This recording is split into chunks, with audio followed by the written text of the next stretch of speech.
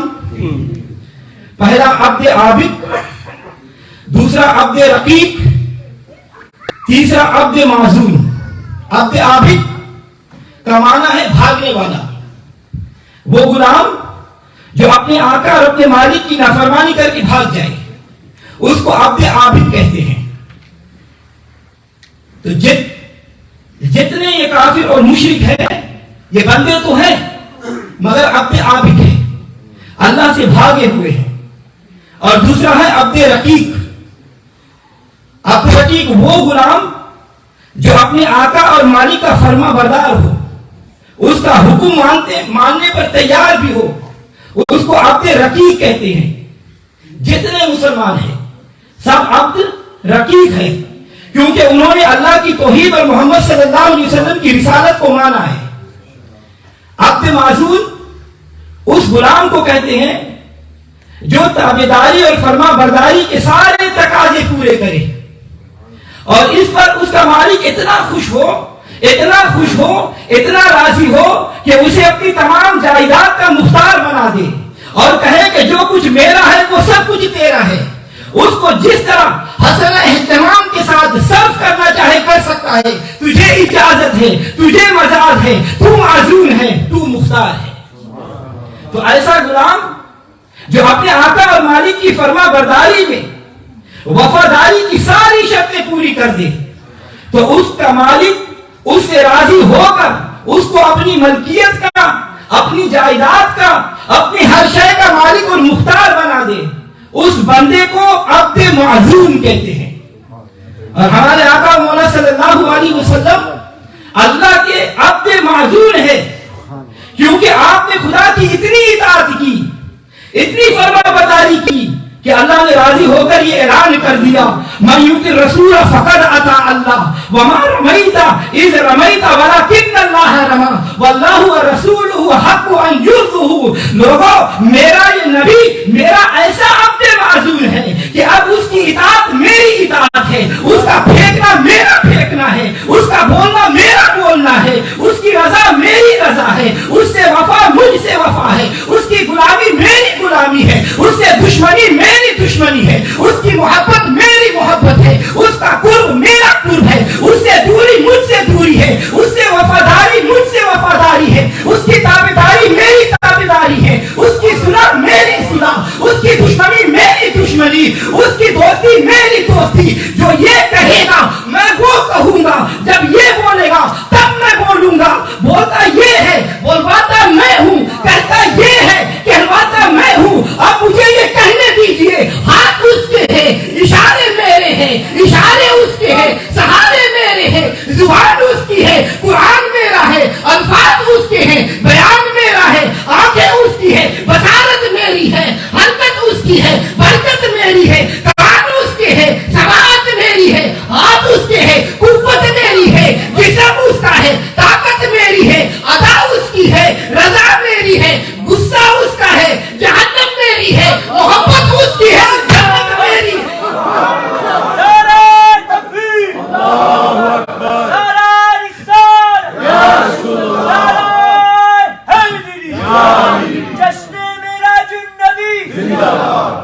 تو رب نے فرمایا محبوب، ساری کائنات کا خدا تو میں ہوں، ساری کائنات کا خالق تو میں ہوں، مگر ساری کائنات کا مالک میں تجھے بناتا ہوں۔ انما انا قاسم واللہ یؤتی۔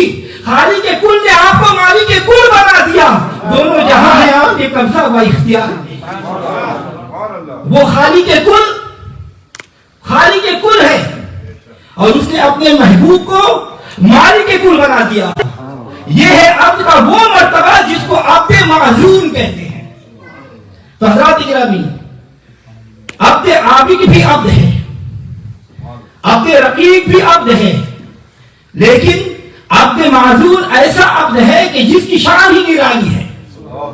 توجہ چاہوں گا، یہاں یہ بھی عرض کروں کہ لفظ عبد سے کوئی دھوکہ بھی نہ کھا جائے، کیونکہ لفظ عبد سے صرف بشر ہونا ثابت نہیں ہوتا، لفظ عبد سے نور کا انکار بھی ثابت نہیں ہوتا۔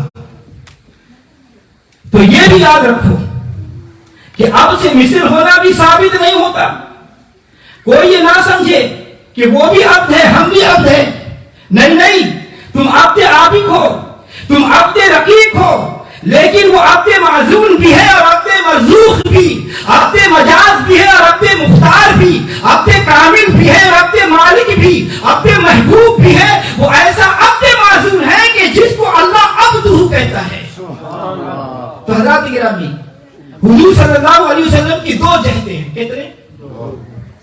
دو سمتیں ہیں، دو رخ ہیں، دو عکس ہیں۔ حضور کی ایک جہت الی الخالق، اللہ کی طرف، حضور کی ایک جہت ہے الی الخلق، مخلوق کی طرف۔ ایسا دو عکسوں والا شیشہ ہے، ایک عکس رسالت ہے، ایک عکس عبدیت ہے۔ عکس رسالت مخلوق کی طرف، عکس عبدیت خالق کی طرف۔ یا یوں کہہ لیجئے کہ حضور کی دو جہتیں ہیں، ایک جہت کا تعلق رب کے ساتھ، ایک جہت کا تعلق سب کے ساتھ۔ حضور کی توجہ مخلوق کی طرف ہو تو اسے عبد رسالت کہتے ہیں، جب حضور کی توجہ خالق کی طرف ہو تو اسے عبدیت کہتے ہیں۔ ادھر اللہ سے واصل، ادھر مخلوق میں شامل، حواس میں اس برزہ کی کبرا میں ہے حرف مشدد کا۔ اور اسی حقیقت کو کلمہ شہادت میں یوں بیان کیا گیا، اشہد ان محمدًا عبدہ و رسولہ۔ تو پھر سمجھیے، ادھر بھی رابطہ ہے، ادھر بھی رابطہ ہے، ادھر بھی توجہ ہے، ادھر بھی توجہ ہے، ادھر بھی تعلق ہے، ادھر بھی تعلق ہے، ادھر تعلق عبدیت ہے، ادھر تعلق رسالت ہے۔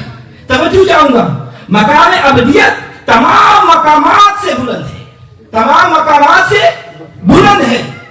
اپنی ذات میں عجز انکساری ملاحظہ کرنا، یہ مقام عبدیت کا ثمرہ ہے۔ یہی مقام ہے جہاں حضور صلی اللہ علیہ وسلم کی اطاعت و تابعداری، عبادت گزاری، شب زندہ داری، تہجد گزاری آپ کے مقام نیاز کی انتہا ہے۔ راتوں کو اتنا طویل قیام فرماتے، راتوں کو اتنا لمبا قیام فرماتے، حتی تورمت قدمہ، آپ کے قدم مبارک متورم ہو جاتے، قرآن کی اتنی طویل قرات فرماتے کہ خالق کے کائنات نے بھی کہہ اٹھا، یا ایھا المزمل قم اللیل الا قلیلا۔ محبوب ساری رات کھڑے رہتے ہو، محبوب ساری رات عبادت کرتے رہتے ہو، محبوب ساری رات قیام کرتے ہو، دیکھو تمہارے پاؤں متورم ہو گئے ہیں، اتنی لمبی عبادت نہ کرو، کچھ وقفہ بھی کر لیا کرو۔ آپ عبدیت کے اتنے اعلیٰ مقام پر فائز تھے، یہ ہے آپ کی جہت عبدیت۔ تو حضرات محترم، لیکن عبدیت کا ایک راز عرض کروں، عبدیت جتنی بلند ہوگی، عجز اور انکساری اتنی ہی زیادہ ہوگی۔ یہی وجہ ہے کہ حضور صلی اللہ علیہ وسلم عبادت کے آخری مرتبوں پر پہنچے تو اللہ تبارک و تعالیٰ نے فرمایا قم اللیل الا قلیلا۔ تو حضور نے عرض کی ما عبدناک حق عبادتک، یا اللہ میں تیری شان کے مطابق حق کی عبادت ادا نہ کر سکا۔ اللہ اکبر۔ حضرات گرامی، یہ ہے راز عبدیت کہ ساری عبادت کا حق ادا کر کے بھی حضور یہ عرض کرتے رہے ما عبدناک حق عبادتک، میں تیری عبادت کا جیسا حق کا ادا نہیں کر سکا۔ سب کو سبحان اللہ۔ یہ عبادت کا ایک خاص راز ہے۔ توجہ چاہوں گا، جو عابد بھی ہو اور کہے کہ میں بہت بڑا عابد ہوں، جو پرہیزگار بھی ہو اور کہے میں بہت بڑا پرہیزگار ہوں، جو تہجد گزار بھی ہو اور کہے کہ میں بہت بڑا تہجد گزار ہوں تو سمجھو کہ اسے مقام ابدیت کی ہوا بھی نہیں لگی. مقام ابدیت کا فیض جب اولیاء اور صوفیاء کی طرف آتا ہے تو پھر ان کی حالت یہ ہوتی ہے, پنجابی میں شاعر کہتا ہے کہ راتی ساری کر کر روندے نیند اکھیاں دی توندے فجری اور گنہگار کہاون سب کی نیوے ہوندے. یہ مقام ابدیت کا فیض ہے. جو عابد متکبر بن جائے وہ فیض ابدیت سے محروم ہو جاتا ہے. حضور صلی اللہ علیہ وسلم کا مقام ابدیت اتنا بلند تھا کہ پھر بھی معراج کی رات جب اللہ کی بارگاہ خاص میں پہنچے تو اللہ نے پوچھا, محبوب اتنے دور سے آئے ہو, کیا لے کر آئے ہو؟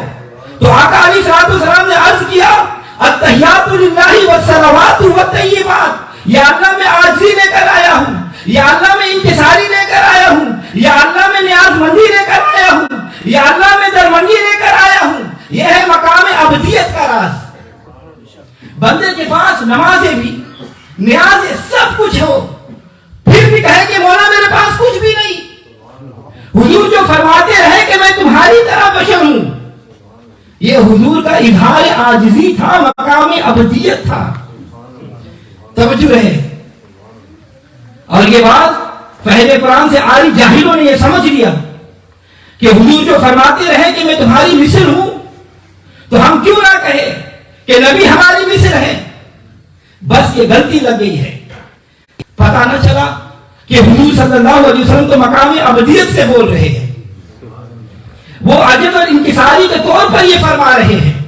اگر امتی یہ کہے تو یہ اس کا تکبر ہے, وہ نبی کے برابر بن بیٹھا.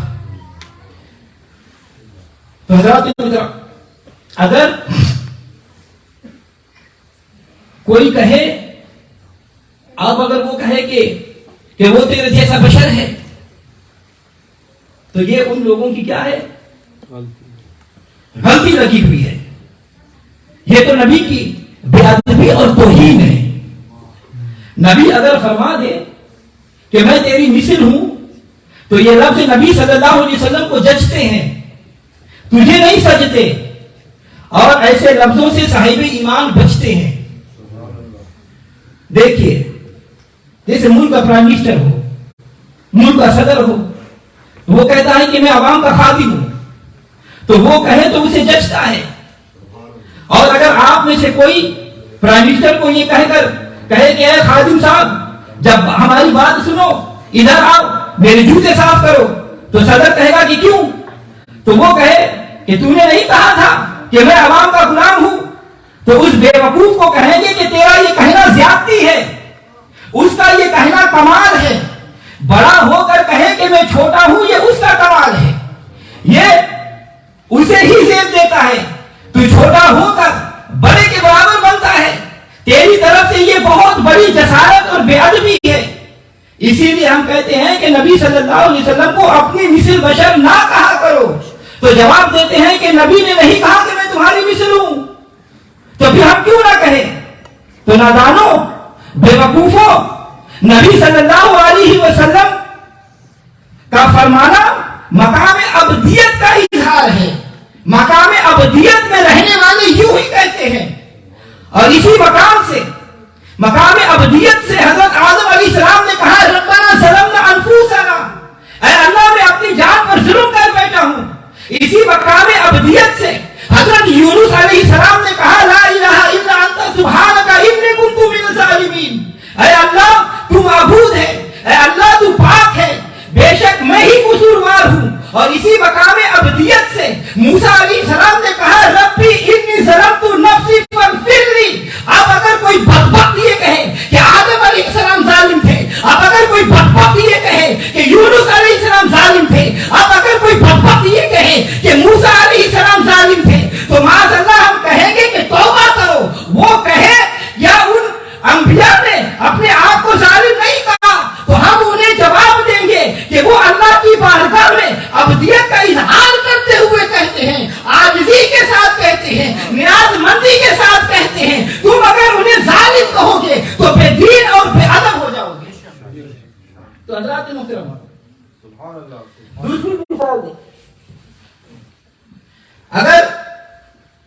کا نام ہو محمد سلیم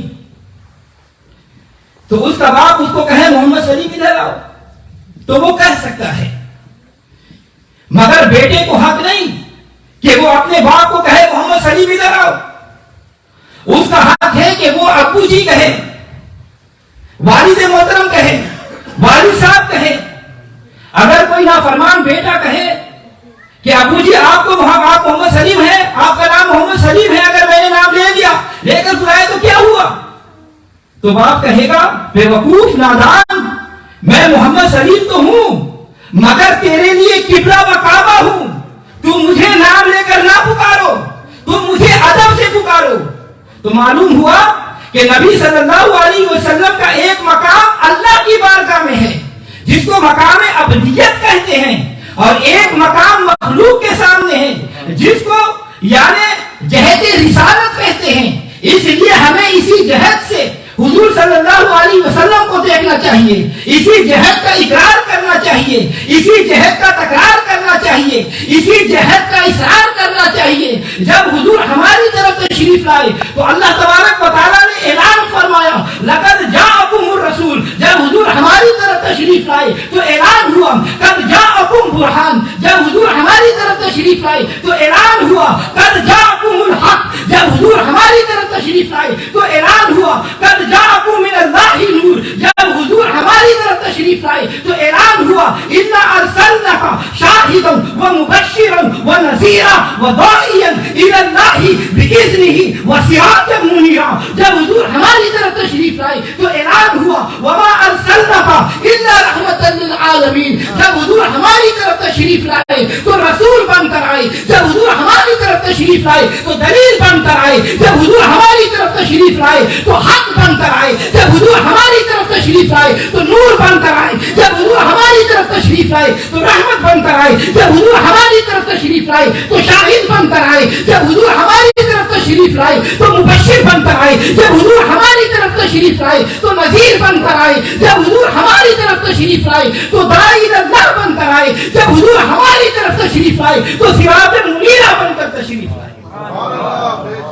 تو حضرات گرامی، پورے قرآن پاک میں اللہ رب العزت نے کہیں نہیں فرمایا کہ تمہاری طرف عبد آ گیا. پورے قرآن پاک میں اللہ رب العزت نے یہ کہیں نہیں فرمایا کہ تمہاری طرف بشر آ گیا. پورے قرآن پاک میں اللہ تبارک و تعالیٰ نے نہیں فرمایا کہ تمہاری طرف بندہ آ گیا، بلکہ جب حضور ہماری طرف تشریف لائے تو اللہ نے حضور کی رسالت، نبوت، نورانیت اور حقیقت کا اعلان فرمایا. مگر جب وہ رسول خدا کی طرف تشریف لے گئے تو اعلان ہوا سبحان الذی اسری بعبدہ. لوگوں دیکھو میرا بندہ میری بارگاہ میں آ گیا ہے، وہ میرا محبوب اگر میرے پاس آئے تو بندے کی حیثیت سے، مخلوق کی طرف جائے تو رسول کی حیثیت سے.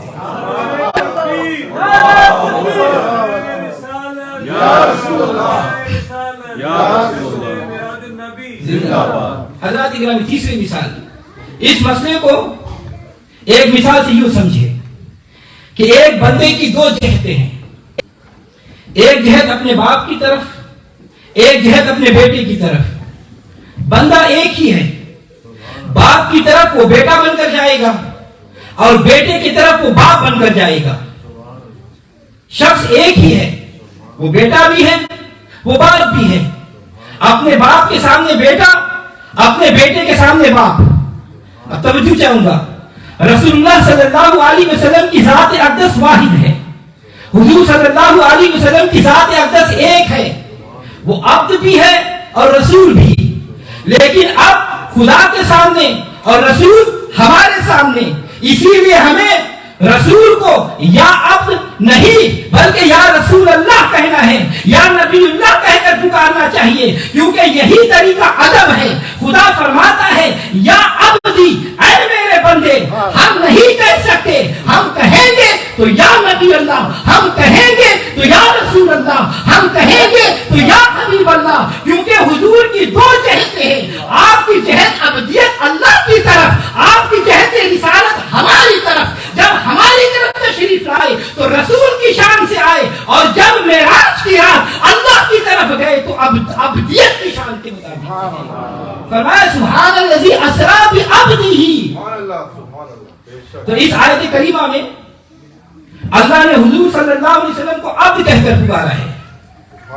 اس کی پہلی حکمت یہ ہے کہ جب انبیاء کرام کو خارق العادت معجزات ملتے تو جن لوگوں کی فطرت مغلوب اور کمزور ہوتی تھی وہ ان کو مافوق الانسان سمجھ لیتے تھے اور یہ کہنا شروع کر دیتے کہ یہ انسان اور بشر نہیں بلکہ یہ خدا کا بیٹا ہے. جیسے عیسیٰ علیہ السلام کو شان نبوت ملی, بغیر باپ کی ولادت ہوئی, مردے زندہ کرنے لگے, بیماریوں کو شفا دینے لگے, آسمانوں پر جانے لگے. لوگوں نے جب یہ شان نبوت دیکھی تو کہنے لگے یہ خدا کا بیٹا ہے. تو حضرات گرامی انسان کی فطرت بھی بڑی عجیب ہے, نہ مانے تو خدا کو بھی نہ مانے اور ماننے پر آ جائے تو پتھروں کو خدا مان لے. معلوم ہوا کہ انسان کی فطرت کمزور ہے, یہ کبھی مبالغہ اڑائی کرتا ہے, کبھی توہین پر اتر آتا ہے. مگر یہ اسلام دین وسط ہے. ہمارے نبی صلی اللہ علیہ وسلم نے اعتدال کی تعلیم دی ہے. ہمارے نبی کے دین میں, ہمارے نبی کی شریعت میں, ہمارے نبی کی قانون میں نہ افراط ہے نہ تفریط, نہ کمی ہے نہ بیشی, نہ مبالغہ ہے نہ توہین, بلکہ یہ دین وسط ہے. جب خدا نے دیکھا, توجہ چاہوں گا, جب خدا نے دیکھا کہ میں اپنے محبوب کو وہاں بلا رہا ہوں جہاں کسی کو نہ بلایا اور نہ بلاؤں گا, جہاں کوئی آیا ہے نہ آئے گا, میں نے اپنے محبوب کو وہاں پہنچایا ہے جہاں نہ کوئی پہنچا ہے نہ پہنچے گا, تو کہیں انسانیت غلطی نہ کھا جائے, امت بہک نہ جائے. عیسیٰ آسمان پر گئے تو لوگوں نے خدا کا بیٹا کہنا شروع کر دیا. کہیں ایسا نہ ہو کہ محبوب کا اتنی بلندی پر فائز ہونا امت کے لیے فتنے کا سبب بن جائے اور لوگ نبی کو میرا شریک یا میرا بیٹا کہنا شروع کر دے. اسی لیے اتنی بلندی کی ان عظمتوں پر بلا کر خدا نے یہ اعلان کر دیا سبحان الذی اسری بعبدہ. لوگوں سن لو, نبی میرا وہاں پہنچا, نہ جہاں کوئی نہیں پہنچا, نہ کوئی وہاں پہنچے گا, لیکن اتنی بلندی پر پہنچ کر بھی یہ بندہ ہی رہا, اسے خدا نہیں کہنا. اسی لیے اعلان کر دیا کہ یہاں پہنچ کر بھی یہ عبد ہی ہے. یہاں پہنچنا خدا ہونے کی دلیل نہیں, خدا کا شریک ہونے کی دلیل نہیں, بلکہ عبد خاص ہونے کی دلیل ہے. تو حضرات محترم, اس آیت کریمہ میں حضور صلی اللہ علیہ وسلم کو عبد کہہ کر پکارنے میں ایک حکمت یہ بھی ہے کہ یہ حضور کا اپنا مطالبہ تھا. یہ حضور کا اپنا مطالبہ تھا. صاحب تفسیری مظہری علامہ قاضی ثناء اللہ پانی پتی نقشبندی مجدد رحمت اللہ علیہ اور صاحب تفسیر روح المعانی علامہ سید محمود آلوسی نقشبندی بغدادی مجددی رحمت اللہ علیہ نے اس آیت کریمہ کے ضمن میں یہ حدیث نقل کی ہے کہ جب حضور صلی اللہ علیہ وسلم حرم قدس میں اللہ کی بارگاہ میں انوار ذات کی تجلیات میں جا کر گم ہو گئے تو حضور صلی اللہ علیہ وسلم تنہا خدا کی بارگاہ خاص میں حاضر ہے. نہ رضوان ہے نہ گلمان, نہ فرشتہ ہے نہ انسان, نہ نبی نہ رسول, یا خدا ہے یا مصطفیٰ ہے. حریم خلوت میں اللہ نے پوچھا محبوب آج تمہیں کیا عطا کروں, محبوب آج تمہیں کیا شرف بخشوں, مانگ لو کیا چاہتے ہو. حضرات گرامی ذرا غور کریں, خدا پوچھ رہا ہے, خدا پوچھ رہا ہے. معلوم ہوتا ہے کہ خدا دینے پر آمادہ ہے, حضور لینے پر آمادہ ہے. اب دینے والا دینا چاہتا ہے اور وہ دینے والا مالک کے کائنات ہے, وہ خالق کے کائنات ہے. اگر کبھی رب ہم سے یہ پوچھے کہ مسلمانوں تمہیں کیا چاہیے, تو کوئی کہے گا کہ مجھے وزیر اعظم بنا دو, کوئی کہے گا کہ مجھے ممبر آف پارلیمنٹ بنا دو, کوئی کہے گا کہ مجھے 2-3 مقام دے دو, کوئی کہے گا کہ مجھے ہائی رائز دے دو, کوئی کہے گا کہ وزیر بنا دو. اپنی اپنی پسند ہے. تو آپ سنو, خدا دینے پر آمادہ ہے اور پوچھتا ہے محبوب کیا عطا کروں. لیکن اس مقام قرب میں جا کر حضور نے نہ اقتدار مانگا, نہ اختیار مانگا, نہ دنیا مانگی، نہ حکومت مانگی، نہ دولت مانگی، نہ چاندی مانگی، نہ سونا مانگا، بلکہ زبان حال سے عرض کیا کہ تجھ کو تجھی سے مانگ کر مانگ لی ساری کائنات۔ رب نے کہا محبوب کچھ تو مانگو، رب نے کہا محبوب کچھ تو مانگو، تو عرض کی اے اللہ شرفنی بالعبودیتی، خدایا مجھے عبودیت کا شرف عطا کر، مجھے عبودیت کا شرف عطا کر۔ اب اس کے بھی دو پہلو ہیں، اس کے بھی دو پہلو ہیں۔ پہلا یہ کہ مجھے بندہ بنا، مجھے عبد بنا۔ توجہ چاہوں گا، یہاں ذہن میں یہ خیال آئے گا کہ اب تو وہ پہلے تھے، اب تو وہ پہلے تھے، اب اگر وہاں پہنچ کر بھی یہی کہتے ہیں کہ یا اللہ مجھے عبد بنا لے، تو یہ بات سمجھ میں نہیں آتی۔ بات اس وقت واضح ہوگی جب شرفنی بالعبودیتی کا معنی کیا جائے کہ اے اللہ مجھے عبد کہہ کر پکار تو صحیح، اے اللہ مجھے عبد کہہ کر پکار تو صحیح۔ پھر غور کریں، شرفنی بالعبودیتی کا معنی یہ نہیں کہ مجھے عبد بنا، وہ تو جب گھر سے چلے تھے تو عبد تھے، اور مقام عبدیت کی وجہ سے دنا پتدنا کی خلوتوں میں حریم ذات میں پہنچے، مقام عبدیت پر فائز تھے۔ اب اگر عرض کرتے ہیں کہ شرفنی بالعبودیتی تو مطلب یہ ہے کہ مجھے اپنا عبد کہہ کر تو پکار۔ مطلب یہ تھا کہ یا اللہ آج تک میں کہتا رہا میں تیرا بندہ، میں تیرا بندہ، میں تیرا بندہ، مکے میں، مدینے میں، طائف کے بازاروں میں، ہرا اور غار کے سوروں میں، جنت میں، خلوت میں، مسجد میں، معبد میں، شہر میں، جنگل میں، غار میں، پہاڑ میں تیری بارگاہ میں عرض کرتا رہا یا اللہ میں تیرا بندہ، یا اللہ میں تیرا بندہ، میں تیرا بندہ۔ دوسرے لفظوں میں یوں سمجھے کہ حضور عرض کرتے ہیں یا اللہ اگر میں کہوں کہ میں تیرا بندہ مزہ تو ہے مگر کمال نہیں، مجھے تو کہنا ہی ہے کہ میں تیرا بندہ۔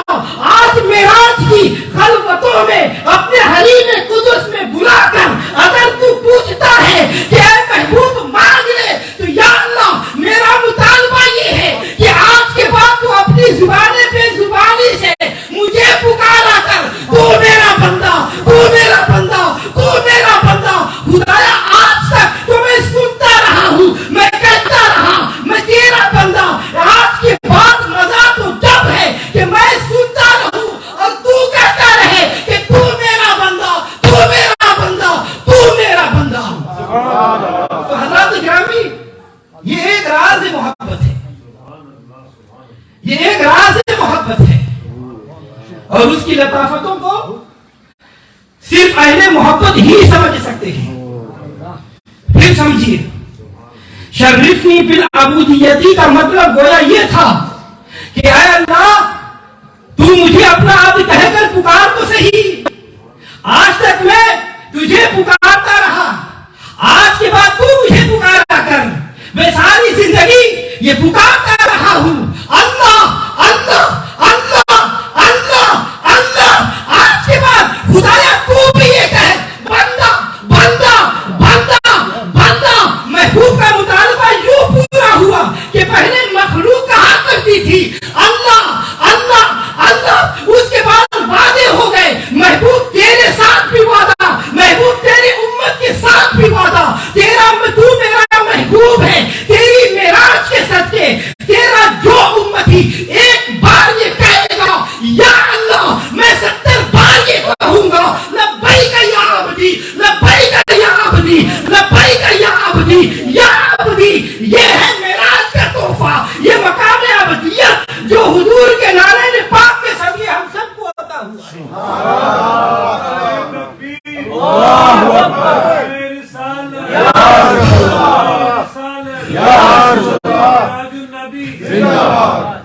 فلا عشق محمد میں ہوا ہوں کیا سمجھتے ہو، فلا عشق محمد میں ہوا ہوں کیا سمجھتے ہو، حیات دائمی لے کر جیا ہوں کیا سمجھتے ہو۔ اور فرشتے جب پوچھے من ربو کا ما دینو کا حاضر، تو کہہ دینا کہ غلام مصطفیٰ۔